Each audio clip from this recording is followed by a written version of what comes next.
Բարի երեկո եւ բարի գալուստ հայկական ժամանակ տաղավարում զրուցելու եմ գլխավոր դատախազի ապօրինի ծագում ունեցող գույքի բռնագանձման ուղղված գործառույթների ոլորտը համակարգող տեղակալ Էդգար Արսենյանի հետ։ Բարև ձեզ, պարոն Արսենյան։ Բարև ձեզ։ Պարոն Արսենյան, նախ կխնդրեմ սկզբի համար ներկայացնեք, թե ապօրինի ծագում ունեցող գույքի բռնագանձման գործերով վարչությունը որ թվականին է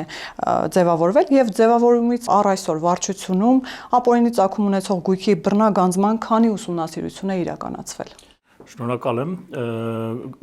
Հայաստանության գլխավոր դատախազության ապօրինի ծագում ունեցող գույքի բռնագանձման գործերով վարչությունը ձևավորվել է 2020 թվականի սեպտեմբերի 3-ին։ Նշված ժամանակահատվածից մինչև 2025 թվականի դեկտեմբերի 31-ն ընկած ժամանակահատվածում ընդհանուր առմամբ նախաձեռնվել են 758 ուսումնասիրություններ։ Որոշակի համեմատական վերլուծություն անենք, տեսեք, 2021 թվականին նախաձեռնված ուսումնասիրությունների թիվը կազմում է 65, այնինչ արդեն 2025 թվականին նախաձեռնված ուսումնասիրությունների թիվը 157-ն է, գրեթե եռապատկվել է։ Նշվածի տրամաբանական բացատրությունը կարող է լինել այն, որ միջդատական վարույթում քննվող քրեական վարույթներով մեծապես աճել է այն անձանց թիվը, ովքեր քրեական հետապնդման են ենթարկվում ապօրինի ծագում ունեցող գույքի բռնագանձման մասին օրենքի 3-րդ հոդվածի առաջին մասի 4-րդ կետով նախատեսված համապատասխան հանցանքներով։ Եվ նաև ցանկանում եմ ձեզ ներկայացնել, քանի հայցադիմում ենք ներկայացրել դատարան այս ժամանակահատվածում, դրա թիվը 183-ն է, որից միայն 42-ը ներկայացվել են 2025 թվականի ընթացքում։ Ընդհանուր այժմ դատարանում քննվող հայցերի թիվը 155-ն է։ Այն նշեցիք, որ 155 հայցեր կան հիմա դատարանում։ Ընդհանուր առմամբ կասեք այդ հայցերով որքան գումար եք պահանջում հօգուտ պետության եւ եթե ըստ տարեթվերի էլի հնարավոր է ներկայացնել, կխնդրեմ։ Այո, որոշակի վիճակագրական տվյալների վերլուծություն կատարել ենք։ Ես նաեւ տվյալներ ներկայացնելիս կփորձեմ համեմատական վերլուծություն անել Սահմանադրական դատարանի 2025 թվականի ապրիլի 16-ին կայացված ՍԴ 1776 որոշմամբ արտահայտված իրավական դիրքորոշումների ներքո, այսինքն ինչ պատկեր ենք ունեցել մինչև Սահմանադրական դատարանի համապատասխան որոշումը եւ ինչ պատկեր ունենք այժմ։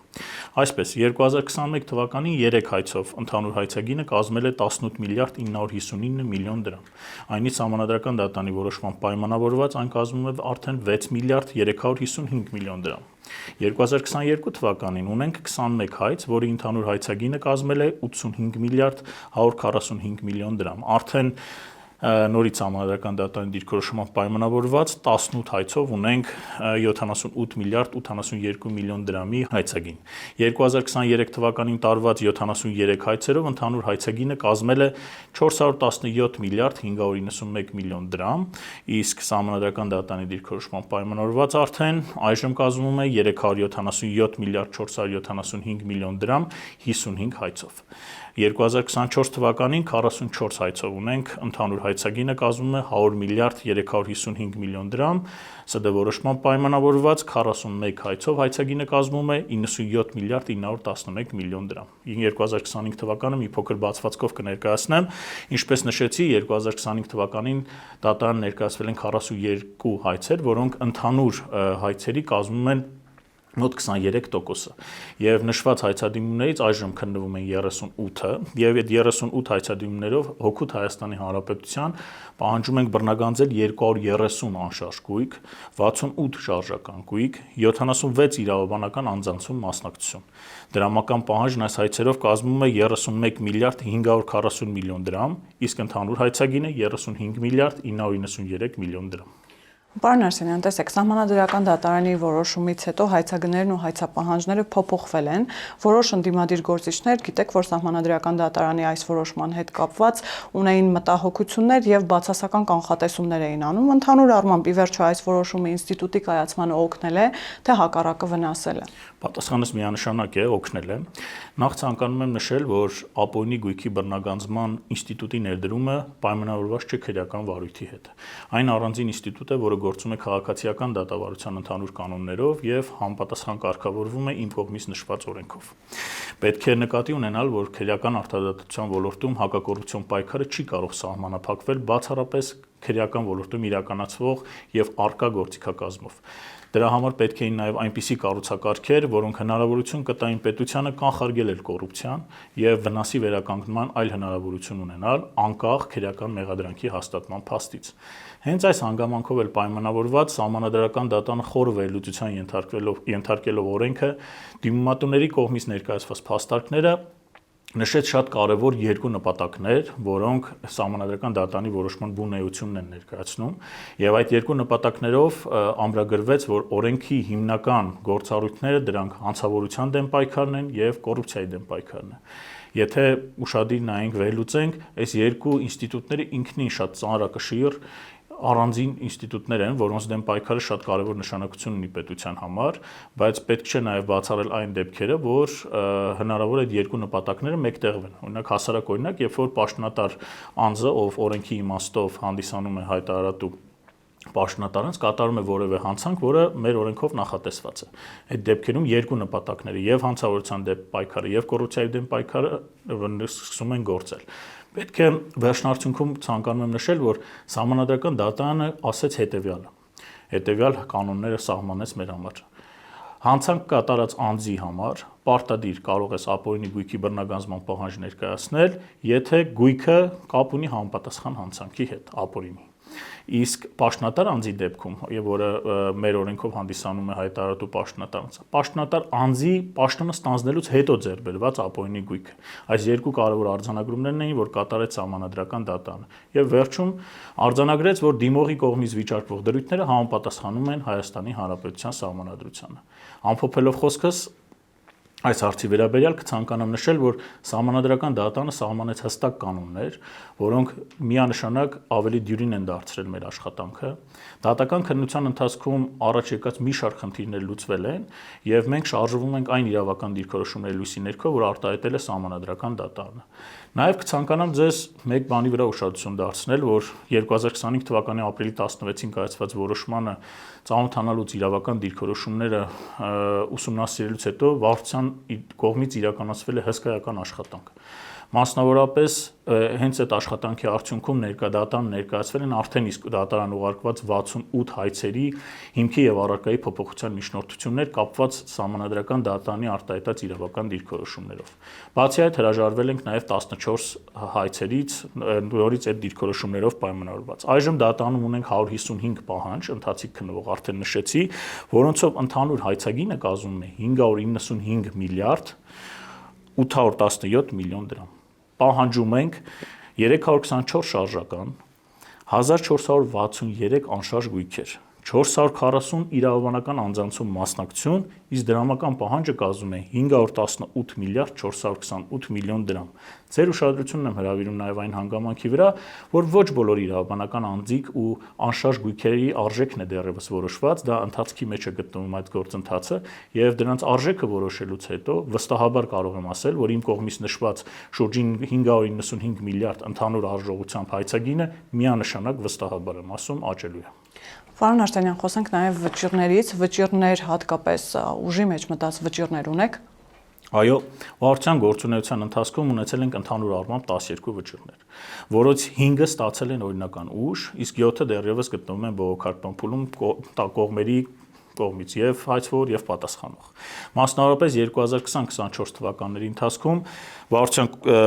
ներկայացված հայցերով կայացվել են 5 վճիռներ, որից 3-ը հետագայում ստացել են օրինական ուժ, դրանցից մեկը բավարարվել է, 2-ը մերժվել։ Իսկ 2025 թվականի ընթացքում արդեն ունենք 7 վճիռներ, որից 2-ն են բավարարվել, 5-ը մերժվել։ Ձեզ կներկայացնեմ նաև բավարարված վճիռները, մասնավորապես մեկ վճիռը, որը արդեն օրինական ուժ է ստացել, վերաբերում է Սուրեն Գաբրելյանի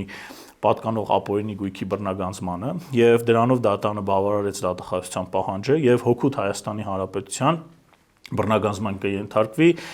ներողություն, բռնագանձման է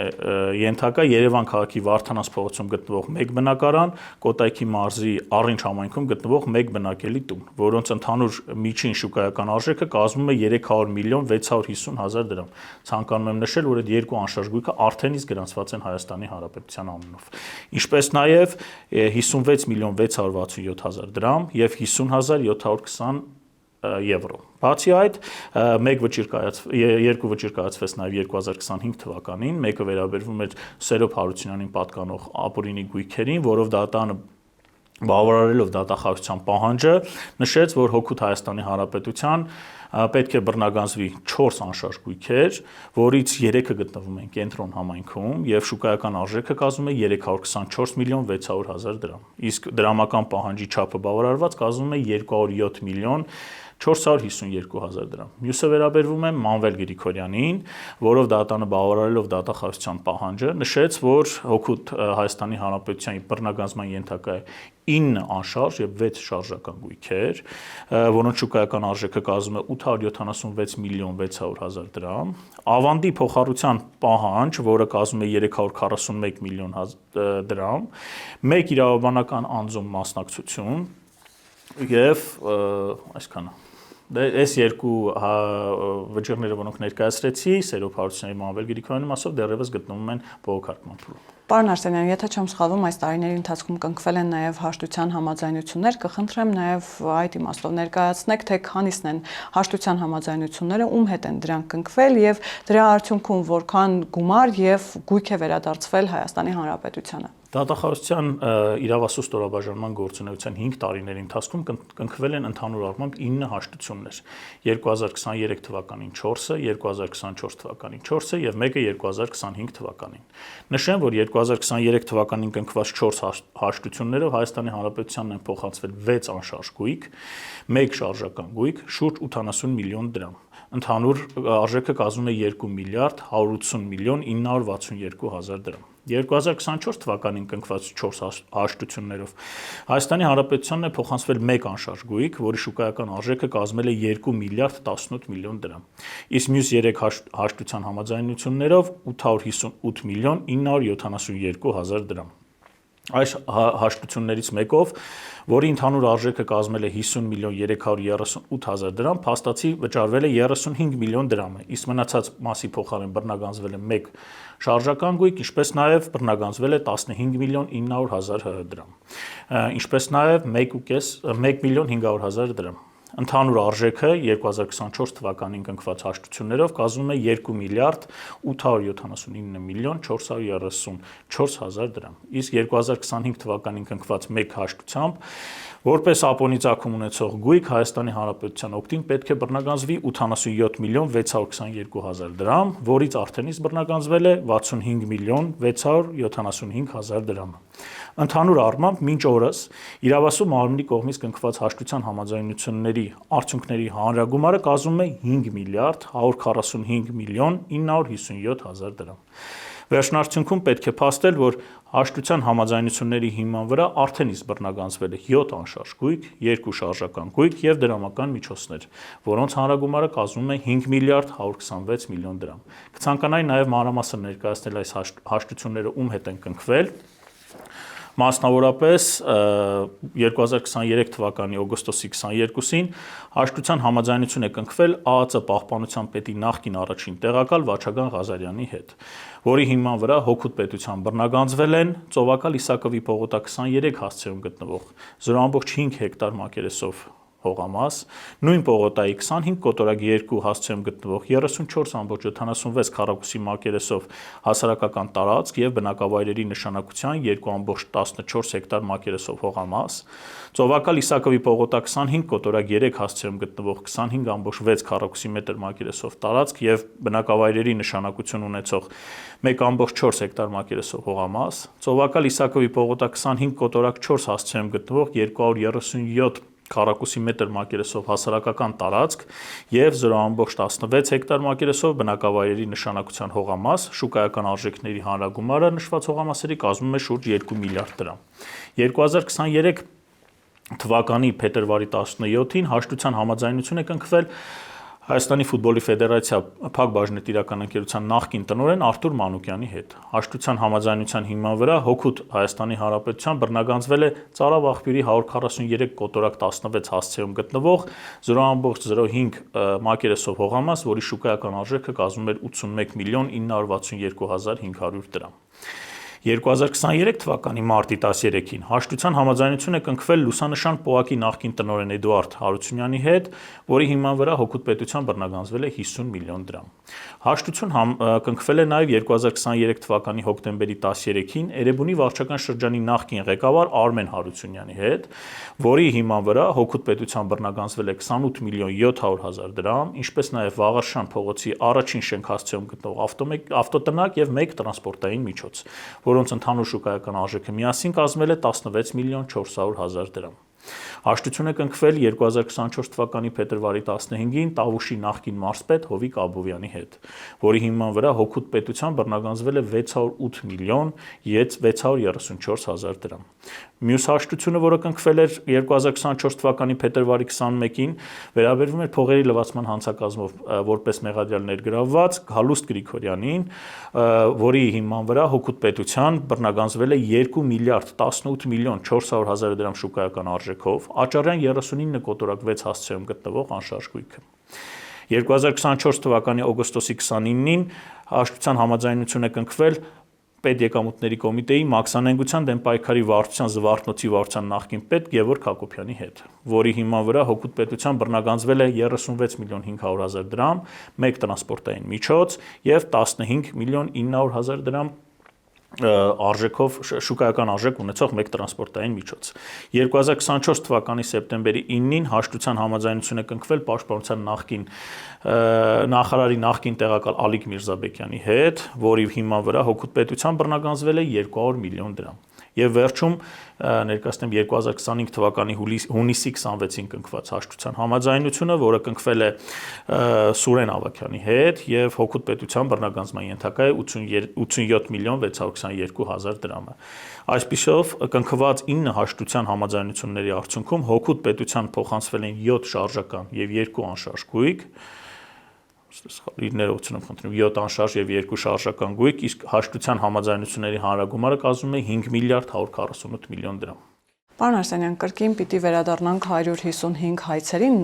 պիտի խնդրեմ նախ ներկայացնեք խոշոր հայցապահանջները, ում են վերաբերվում այդ հայցապահանջները եւ դրա արդյունքում որքան շարժական եւ անշարժ գույք, դրամական միջոց եւ իրավաբանական անձանցում մասնակցություն եք պահանջում բռնագանձել հօգուտ Հայաստանի Հանրապետության։ Առաջին հայցապահանջը, որ ներկայացրել ենք դատարան, վերաբերվում է Հայաստանի Հանրապետության նախկին նախագահ Ռոբերտ Քոչարյանին եւ վերջինիս փոխկապակցված անձանց, զավակներին եւ ամուսիններին, ումից հօգուտ Հայաստանի Հանրապետության պահանջում ենք բռնագանձել ընդհանուր առմամբ 23 անշարժ գույք, որից 18-ի միջին շուկայական արժեքների հանրագումարը կազմում է 11 միլիարդ 154 միլիոն 790 հազար դրամ։ Ցանկանում եմ նշել, որ անշարժ գույքերից 19-ը գտնվում են Կենտրոն համայնքում։ Պահանջը ներառում է նաև 2 գնման իրավունք, ավելի քան 3 միլիոն դոլարի եւ 985 միլիոն դրամով ձեռբերված պարտատոմսերի արժեքը, ավելի քան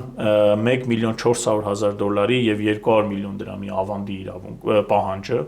եւ պահանջը ներառում է նաև թվով 15 իրավաբանական անձանցում մասնակցությունը, որոնցից օրինակ կնշեմ Toyota Yerevan ՍՊԸ, Nairi Insurance ապահովագրական ՍՊԸ եւ այլն։ Պահանջը ներառում է նաև 4 միլիոն դոլարի 8 միլիարդ 300 միլիոն դրամի, 260 միլիոն ռուբլի եւ շուրջ 590 հազար եվրոյի չափով փոխառությունների պահանջի իրավունք։ Այն ներառում է նաեւ 2 տրանսպորտային միջոց, ավելի քան 3 միլիարդ 800 միլիոն դրամին համարժեք գումարով գույքի ձեռբերման արժեքներ։ Այն նաև ներառում է ավելի քան 20 միլիարդ դրամ, որպես ապօրինի եկամուտների մնացորդի եւ անձի օրինական եկամուտներով չհիմնավորվող, բարեխիղճ ձեռբերողներին փոխանցված կամ չնույնականացված գումարների հանրագումար։ Գործի քննությունը այժմ գտնվում է նախնական դատալսումների փուլում։ Մյուս հայցադիմումը, որ գլխավոր դատախազության անունից ներկայացվել է դատարան, վերաբերվում է Երևանի նախկին քաղաքապետ Գագիկ Բեգլարյանին եւ նրան փոխկապակցված անձանց, ումից հօգուտ Հայաստանի Հանրապետության պահանջում է բռնագանձել ընդհանուր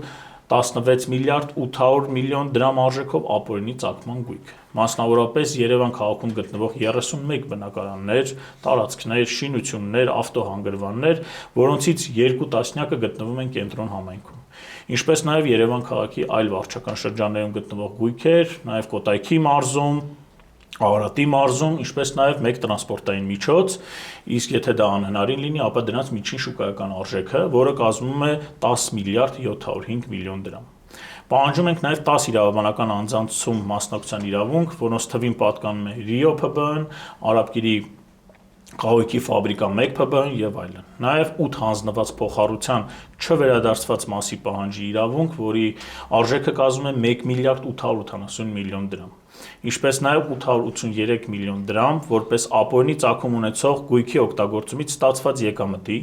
ինչպես նաև գույքերի վաճառքից գոյացած միջոցների մնացորդ։ 3 միլիարդ 317 միլիոն դրամ ենք պահանջում, որը չի հիմնավորվել անձի օրինական եկամուտներով, ունի ապօրինի ծագում եւ հնարավոր չի եղել բռնագանձել։ Ընդհանուր այս իմ նշված թվերի հանրագումարը կազմում է 4 միլիարդ 464 միլիոն դրամ։ Սա առաջին հայցադիմումն է, որը վերաբերվում է Գագիկ Բեգլարյանին, բայց հարկ է նշել, որ 2025 թվականին իրավասու մարմինը մեկ հայցադիմում եւս ներկայացրել է Գագիկ Բեգլարյանին պատկանող ապօրինի գույքերի վերաբերյալ դատարան եւ նշված հայցապահանջով պահանջում ենք 8 անշարժ գույք, 1 մասնակցություն MVA-ՍՊ-ում եւ 635 միլիոն 471 հազար դրամ որպես ապօրինի դրամական միջոցի մնացորդ։ Հարկ է նշել, որ այդ 8 գույքերն էլ գտնվում են կենտրոն համայնքում, այժմ իրավասու մարմինը համապատասխան դատավարական միջոցներ է ձեռնարկում նշված հայցերը միավորելու եւ մեկ հայցի շրջանակներում քննելու ուղղությամբ։ Մյուս հայցը վերաբերվում է ազգային ժողովի նախկին падգամավոր Գագիկ Ծառուկյանին։ Վերջինիցս իրավասու մարմինը պահանջում է բռնագանձել 83 անշարժ գույք, որն ի թիվս այլնի ներառում է 52 բնակարան Նոր Թաղամասում, 5 բնակարան Աբովյան փողոցում, 11 բնակարան Կոտայքի մարզում եւ այլն։ Պահանջը ներառում է նաև 45 տրանսպորտային միջոցների պահանջ, 40 իրավաբանական անձանցում մասնակցություն, որոնց թվում են Multigroup Concern ՍՊԸ-ն, Multi-Autotrans ՍՊԸ-ն, Onira Club ՍՊԸ-ն եւ այլ ընկերություններ։ Հայցվող դրամական պահանջը կազմում է շուրջ 101 միլիարդ 368 միլիոն դրամ։ Այն բաղկացած է դրամական միջոցի մնացորդից, բարեխիղճ երրորդ անձանց փոխանցված գումարներից, գույքի ձեռքբերման արժեքից, շուկայական արժեքից, փոխառության պահանջի իրավունքը ընդհանուր կազմում է 63 միլիարդ 398 միլիոն դրամ։ Ընդհանուր հայցագինը կազմում է 118 միլիարդ 663 միլիոն դրամ։ Կոնկրետ այս փուլում գործի քննությունը կասեցված է իրավահաջորդության հարցի լուծման հարցը քննարկելու նպատակով։ Մյուս հայցապահանջը, որ իրավասու մարմնի կողմից ներկայացվել է հակակոռուպցիոն դատարան, վերաբերվում է ՊԵԿ նախկին նախագահ Գագիկ Խաչատրյանին եւ վերջինիս փոխկապակցված անձանց։ Նրանցից իրավասու մարմինը պահանջում է Հօգուտ Հայաստանի Հանրապետության բռնագանձել 193 անշարժ գույք, որն ի թիվս այլնի ներառում է 46 բնակարան Կենտրոն վարչական շրջանում, 89 անշարժ գույք Կոտայքի մարզում եւ այլն։ Նաեւ պահանջում են 29 իրավաբանական անձանցում մասնակցություն, որոնց թվում են Mega Food ՍՊԸ-ն, Watch World ՍՊԸ-ն, Mega Sport ՍՊԸ-ն եւ այլն։ Գագիկ Խաչատրյանից եւ նրան փոխկապակցված անձանցից իրավասու մարմինը պահանջում է նաեւ Հօգուտ Հայաստանի Հանրապետության բռնագանձել 13 շարժական գույք, որի նաեւ շուրջ 104 միլիոն ԱՄՆ դոլարին համարժեք 38 միլիարդ 500 միլիոն դրամ, որը գոյացել է դրամական պահանջների, գույքերի գնահատումների, փոխառության պահանջի, իրավունքների արժեքների, ավանդների, պարտատոմսերի արժեքների հանրագումարից։ Գործը նախնական դատալսումների փուլում է, սույն գործով եւս ներկայացվել է միջնորդություն Գագիկ Խաչատրյանի եւ նրան փոխկապակցված անձանց վարույթները մեկ վարույթում միացնելու եւ ընդհանուր մեկ հայցի շրջանակներում քննելու նպատակով։ Մյուս հայցապահանջը, որ դատախազությունը ներկայացրել է դատարան, վերաբերվում է Հայաստանի Հանրապետության նախկին ոստիկանապետ Վլադիմիր Գասպարյանին, ումից պահանջվում է բռնագանձել 7 անշարժ գույք, որից 3-ը գտնվում են Կենտրոն համայնքում, 2-ը գտնվում են Թումանյան փողոցում, 3-ը Վահրամ Փափազյան փողոցում եւ այլն։ Պահանջվում է նաեւ 3 տրանսպորտային միջոց, 5 միլիոն 234 հազար ռուբլի արժողությամբ ավանդ, հայցվող դրամական պահանջը կազմում է 240 միլիոն 633 հազար դրամ։ Իսկ ընդհանուր հայցագինը Վլադիմիր Գասպարյանի հայցով կազմում է 2 միլիարդ 528 միլիոն դրամ, սույն գործը գտնվում է դատական քննության փուլում։ Մյուս հայցը վերաբերվում է հատուկ հանձնարարություններով նախկին դեսպան Լյովա Սարգսյանին եւ նրա փոխկապակցված անձանց, մասնավորապես զավակներին, ումից պահանջում են բռնագանձել 2 շարժական, 9 անշարժ գույք եւ մասնակցություն 2 իրավաբանական անձանցում։ 9 անշարժ գույքերի պահանջում ներառում է նաեւ Երևան քաղաքում գտնվող 4 բնակարաններ, որոնցից 2-ը Աջափնյակում են, 1-ը Կենտրոն համայնքում, 1-ն էլ Մալաթիա Սեբաստիա համայնքում։ Պահանջվող ավանդի արժեքը կազմել է 5 միլիարդ 21 միլիոն 908 հազար ԱՄՆ դոլար, փոխառությունների արժեքը կազմում է 252,402 դոլար և 3 միլիոն 840 հազար դրամ։ Դրամական պահանջը 393 միլիոն 534 հազար 978 դրամ և 307,279 դոլար։ Ընդհանուր հայցագինը կազմում է 1 միլիարդ 19 միլիոն 764 հազար 978 դրամ և 307,279 ԱՄՆ դոլար։ Մյուս հայցը վերաբերվում է Երևանի նախկին քաղաքապետ Տարոն Մարգարյանին, ումից պահանջվում է 8 անշարժ գույք, որոնցից 4-ը գտնվում են Մարշալ Բաբաջանյան փողոցում, 3-ը Սաֆարյան փողոցում և նաև Ջերմուկ քաղաքում գտնվող համառանոց։ Պահանջը ներառում է 4 շարժական գույք, 1 մասնակցություն իրավաբանական անձում, դրամական պահանջը կազմում է 835 միլիոն 276 հազար դրամ, իսկ ընդհանուր հայցագինը 2 միլիարդ 683 միլիոն 924 հազար դրամ։ Շնորհակալ եմ, պարոն Արսենյան։ Ես եմ շնորհակալ։ Հիշեցնեմ, որ տաղավարում զրուցում էի գլխավոր դատախազի տեղակալ Էդգար Արսենյանի հետ։ Կհանդիպենք։